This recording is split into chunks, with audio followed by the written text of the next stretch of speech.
In other news, the federal Conservatives are trying to dodge all the fallout in Ottawa from yesterday's revelations in the Senate scandal. There are still so many questions: how much the Prime Minister really knew, how much influence he was trying to exert over the Senate, and what role Irving Gerstein, the chairman of the Conservative Party fundraising arm, played in all of it.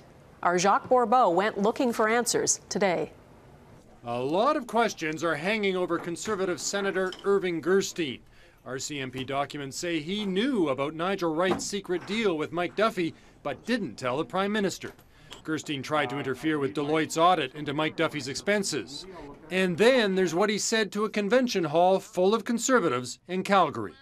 I made it absolutely clear to Nigel Wright that the Conservative Fund Canada would not pay for Senator Duffy's disputed expenses, and it never did. Problem is, the RCMP says Gerstein did agree to give Duffy more than $30,000 from Conservative Party funds.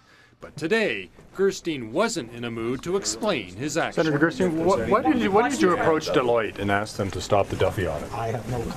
Why do you think these questions aren't worth answering?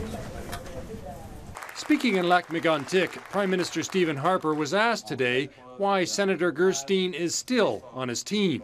It is Mr. Wright and Mr. Duffy who are under investigation and who are being held responsible for their actions, and that is what is appropriate in this case.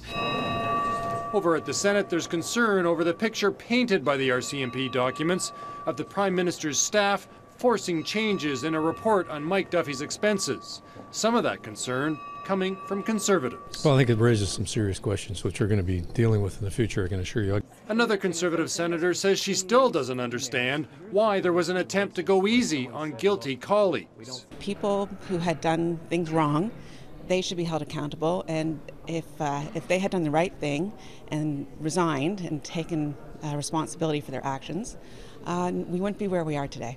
For those looking for answers, the House of Commons wasn't the place to get them today. The Prime Minister wasn't there to hear another day of opposition fury.